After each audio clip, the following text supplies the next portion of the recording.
Assalamualaikum warahmatullahi wabarakatuh. Halo semuanya, perkenalkan nama aku Jessica Trinda. Aku adalah salah satu mahasiswa Universitas Padjadjaran, jurusan Teknologi Industri Pertanian. Nah, di sini aku ingin berbagi sedikit ilmu mengenai pengelolaan limbah tahu menggunakan proses kombinasi biofilter anaerob dan aerob. Tahu adalah salah satu makanan yang berbahan bakunya kedelai. Tahu ini banyak disukai oleh semua kalangan masyarakat karena tahu relatif memiliki harga yang terjangkau. Selain itu, tahu juga rasanya enak dan memiliki gizi yang tinggi. Aku yakin semua yang di sini pernah makan tahu kan? Nah, bagaimana sih cara pembuatan tahu? Dalam proses pembuatan tahu ini ada tahapan-tahapannya, dan dari beberapa tahapan-tahapan tersebut ada yang menghasilkan limbah. Limbah adalah buangan yang dihasilkan dari suatu proses produksi, baik industri maupun rumah tangga. Nah, termasuk dalam proses produksi tahu ini akan menghasilkan buangan atau yang kita sebut adalah limbah tahu. Pada prinsipnya, proses pembuatan tahu ini dengan mengekstrak protein, lalu mengumpulkannya sehingga terjadi pembentukan padatan protein. Nah, untuk proses pembuatan tahu ada beberapa tahapan sebagai berikut. Dalam pembuatan tahu ini, bahan bakunya adalah kedelai. Nah, tahap pertama adalah pencucian, di mana kedelai yang telah dipilih itu akan dibersihkan menggunakan air yang bersih, sehingga dalam proses pencucian ini akan menghasilkan air limbah. Lalu, kedelai yang telah dicuci itu akan dilanjutkan pada tahap yang kedua, yaitu perendaman, di mana perendaman ini juga sama akan ditambahkan oleh air rendaman yang akan dilakukan selama 4-10 jam. Nah, tujuan dari perendaman ini adalah untuk kedelai itu agar mengembang dan cukup lunak untuk di proses selanjutnya, yaitu digiling. Nah, dalam proses ini juga akan menghasilkan air limbah. Namun, air limbah yang dihasilkan sampai tahap ini itu terbilang masih cukup aman. Kedelai yang telah direndam itu akan masuk pada proses penggilingan, di mana proses ini menggunakan mesin giling dan akan menjadikan bubur kedelai. Nah, dalam proses ini juga agar lebih mempermudah ditambahkan air sesuai dengan jumlah kedelai yang tadi. Selanjutnya, bubur kedelai akan dimasak di atas tungku selama beberapa menit. Nah, dalam proses pemasakan ini dijaga agar si bubur kedelai itu tidak berbuih dengan cara ditambahkan air dan terus diaduk. Tujuan dari proses pemasakan ini adalah untuk menginaktifkan zat anti nutrisi kedelai, yaitu trypsin inhibitor, dan sekaligus juga untuk meningkatkan nilai cerna, mempermudah ekstraksi atau penggilingan dan penggumpalan protein, serta menambah keawetan produk. Bubur kedelai selanjutnya akan melakukan proses penyaringan, di mana bubur kedelai tersebut akan disaring menggunakan kain penyaring. Nah, dalam proses penyaringan ini akan menghasilkan limbah berupa ampas tahu dan akan dihasilkan juga susu kedelai yang nantinya akan dilanjutkan pada proses selanjutnya, yaitu penggumpalan, di mana penggumpalan ini menggunakan air asam. Air asam yang biasanya digunakan yaitu asam cuka, CH3COH, asam batu tahu atau CaSO4NH20, dan larutan bibit tahu. Proses penggumpalan ini dilakukan pada suhu 50 derajat Celcius dan kemudian didiamkan sampai terbentuk gumpalan besar. Nah, setelah terbentuk gumpalan besar tahu itu masih mengandung air, sehingga proses selanjutnya adalah pembuangan air yang masih terkandung dalam gumpalan tersebut. Nah, proses ini juga akan menghasilkan air limbah. Setelah dilakukan pembuangan air, maka selanjutnya adalah proses terakhir, yaitu pencetakan, di mana gumpalan besar tersebut dicetak kecil-kecil sesuai dengan ukuran tahu yang diinginkan dan yang biasanya diperjualbelikan. Lalu setelah dicetak, tahu itu akan ditinggal lalu diangin-anginkan sedikit. Nah, setelah dijelaskan tahapan-tahapan tadi, industri tahu ini menghasilkan limbah, baik limbah padat maupun limbah cair. Limbah padat yang dihasilkan dari penyaringan biasanya itu dijual oleh pengrajinnya dan diolah menjadi kerupuk ampas tahu, tempe gembus, pakan ternak, dan lain-lain. Sedangkan limbah cairnya yang dihasilkan dari proses pencucian, perendaman, dan sebelum dicetak itu jadi air limbah yang dihasilkannya itu tinggi atau banyak. Menurut Kaswinarni pada tahun 2007, limbah padat yang berupa ampas tahu itu memiliki besaran 25-35% dari jumlah tahu yang dihasilkan. Nah, sedangkan limbah cair yang dihasilkannya itu apabila dibuang begitu saja di lingkungan kita akan menghasilkan pencemaran yang tinggi karena mengandung polutan organik yang cukup tinggi juga. Nah, apa aja sih kandungan dari limbah cair ini? Nah, menurut Herlambang pada tahun 2002, suhu air limbah tahu berkisar dari 37 sampai 45 derajat Celcius. Kekeruhannya 535 sampai 585 FTU. Warnanya 2,225 sampai 2,250 pt/CO. Dan kandungan amonianya 23,3 sampai 23,5 mg per liter. Lalu ada kandungan BOD-nya yaitu 5.000 sampai 8.000 mg per liter dan COD-nya 7.500 sampai 1.400 mg per liter dan mempunyai keasaman yang rendah yakni pH-nya 4 sampai 5. Menurut Sugiharto juga pada tahun 1987, bahan bahara organik yang terkandung dalam buangan industri tahu pada umumnya sangat tinggi. Nah, terdapat senyawa-senyawa seperti 40-60% protein, 20-50% karbohidrat, dan 10% lemak. Nah, selain kandungan-kandungan yang tadi, itu juga terdapat gas-gas yang terkandung dalam limbah tersebut. Nah, menurut Herlambang lagi pada tahun 2002, gas apa aja sih yang terkandung dalam limbah ini? Yaitu ada gas nitrogen, oksigen, hidrogen, sulfida, amonia, karbon dioksida, dan gas metana. Nah, gas-gas tersebut itu dihasilkan dari dekomposisi bahan-bahan organik yang terdapat dalam limbah tersebut. Nah, setelah yang aku sebutkan tadi, kandungan-kandungannya itu sangat jelas sekali ya kalau misalnya kita langsung membuang limbah itu ke perairan atau ke lingkungan kita, itu sangat mencemari perairan dan lingkungan kita. Maka dari itu, perlu dilakukan dulu proses pengolahan limbah sebelum akhirnya dibuang agar mengurangi resiko pencemaran pada lingkungan.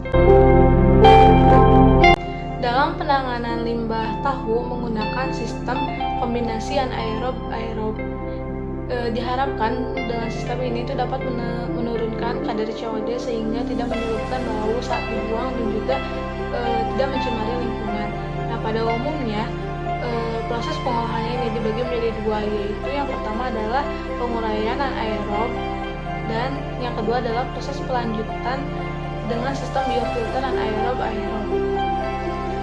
Dalam penanganan limbah cair tahu ini, yaitu yang pertama adalah tahap penguraian anaerob. Nah, dalam tahap ini yang pertama-tama adalah air limbah yang dihasilkan dari pabrik-pabrik tersebut itu dikumpulkan melalui saluran air limbah yang nantinya akan dimasukkan terlebih dahulu ke bak kontrol untuk memisahkan kotoran padatan. Setelah itu sambil ditambahkan larutan kapur atau larutan NaOH, air limbah tersebut akan dilanjutkan ke bak penguraian anaerob. Nah, dalam bak penguraian anaerob ini nantinya polutan organik yang terdapat dalam limbah itu akan diuraikan dengan mikroorganisme secara anaerob. Nantinya akan dihasilkan gas metana yang dapat digunakan untuk bahan bakar. Dengan proses tahapan awal ini itu dapat menurunkan kadar konsentrasi COD sampai kira-kira 600 ppm. Efisiensi pengolahannya 90%. Pengolahan tahap awal limbah ini itu akan dilanjutkan selanjutnya dengan proses pengolahan lanjut sistem biofilter air. Nah, sebelum kita menjelaskan ke proses selanjutnya, kita akan membahas dulu sedikit tentang proses penguraian senyawa secara anaerob. Nah, ini tuh dapat dibagi menjadi dua, yaitu yang pertama adalah penguraian satu tahap dan yang kedua adalah penguraian dua tahap. Nah, yang pertama itu ada penguraian satu tahap. Penguraian lumpur dan pengendapan terjadi secara simultan dalam tangki. Maka akan terbentuk stratifikasi lumpur dan membentuk beberapa lapisan seperti di bawah ini, yaitu terdiri dari lumpur hasil penguraian, lalu lumpur pengurai aktif, lapisan jernih atau supernatan, lapisan buih, dan ruang gas. Nah, sedangkan penguraian dua tahap ini membutuhkan dua tangki, di mana tangki yang pertama itu fungsinya adalah untuk mencampurkan secara terus-menerus dan pemanasan agar menstabilisasikan si lumpur tersebut, dan yang kedua adalah untuk pemekatan dan menyimpan sebelum dibuang ke pembuangan. Dengan proses dua tahap ini, itu dapat menguraikan senyawa organik dalam jumlah yang besar dan juga dengan lebih cepat.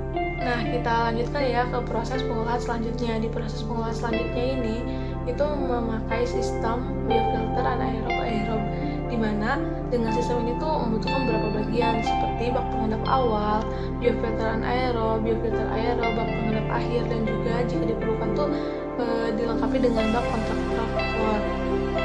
Lalu selanjutnya, tahap selanjutnya, air pengolahan limbah yang dilakukan pada tahap pertama tadi itu dialirkan ke bak pengendap awal untuk mengendapkan partikel lumpur, pasir, dan kotoran lainnya. Selain untuk mengendapkan itu juga, bak pengendap awal ini berfungsi sebagai pengontrol aliran serta bak pengurai senyawa organik yang berbentuk padatan. Dapat juga untuk menguraikan lumpur dan menyimpan lumpur. Nah, untuk tahap selanjutnya, air limbah yang tadinya di bak pengendap awal itu akan dialirkan ke bak biofilter anaerob dengan arah alirannya itu dari atas ke bawah dan dari bawah ke atas. Nantinya di bak biofilter anaerob ini akan diisi dengan berbagai macam media seperti plastik, kerikil, atau lainnya. Lalu penguraian zat organik yang terdapat pada limbah ini akan dilakukan oleh bakteri anaerobik, dan setelah beberapa hari itu akan menghasilkan lapisan film mikroorganisme yang tumbuh di permukaan media filter. Nah, mikroorganisme inilah yang nantinya akan menguraikan zat organik yang memang belum terurai di pengendapan sebelumnya. Limbah yang telah diolah di bak biofilteran aerob itu akan dialirkan ke bak biofilter aerob. Nah, nanti sama aja di bak biofilter aerob itu akan ditambahkan plastik, batu, kerikil, dan lain-lain.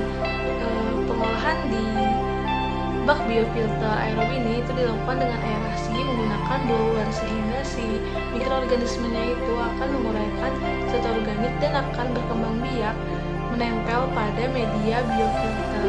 Karena itu, pada proses penguraian secara aerob, limbah cair akan berkontak langsung dengan mikroorganisme yang berkembang biak pada media biofilter dan mikroorganisme yang tersuspensi. Nah, hal ini tuh akan meningkatkan efisiensi penguraian zat organik.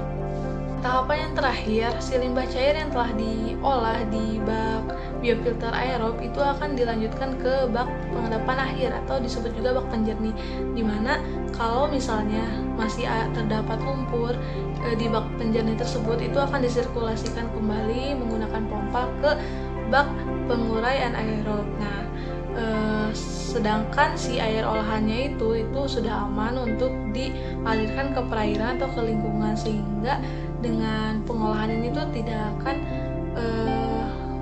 menjadikan pencemaran lingkungan. Nah, bagaimana? Udah pada tahu kan sekarang bagaimana cara penanganan limbah cair di pabrik tahu? Nah, dari metode yang tadi udah aku jelaskan itu tuh dihasilkan efisiensi penghilangan BOD-nya itu sekitar 89,4%, COD-nya 88,2%, dan SS-nya 94%. Selain itu juga sudah dapat diperkirakan bahwa efluent yang dihasilkannya itu memenuhi baku mutu standar air limbah. Jadi, air limbah yang telah diolah dengan metode tadi itu sudah bisa dan sudah aman untuk dibuang atau dialirkan ke perairan selanjutnya. Jadi, air limbah itu tidak akan merusak perairan, biota perairan, atau mencemari lingkungan. Itu sudah tidak akan lagi karena sudah aman. Menurut aku, sistem atau metode yang tadi telah dijelaskan itu sangat cocok untuk diterapkan di pabrik tahu. Kenapa? Karena pabrik tahu itu menghasilkan limbah yang mengandung banyak bahan-bahan organik. Jadi itu cocok untuk dengan sistem yang tadi telah dijelaskan. Lalu selain alasan tadi, sistem ini juga dapat diterapkan di industri tahu yang masih kecil, karena dalam pengolahannya itu membutuhkan alat-alat yang sederhana, lalu biaya operasionalnya juga murah, terus memiliki nilai ekonomis, dan juga yang penting adalah ramah lingkungan. Mungkin sekian aja yang dapat saya sampaikan. Mohon maaf nih apabila ada kesalahan. Nah, untuk teman-teman semua yang nonton di sini, boleh banget untuk kritik, saran, dan pertanyaannya di kolom komentar di bawah ini ya. Terima kasih, jangan lupa untuk di like dan di share. Dah, assalamualaikum warahmatullahi wabarakatuh.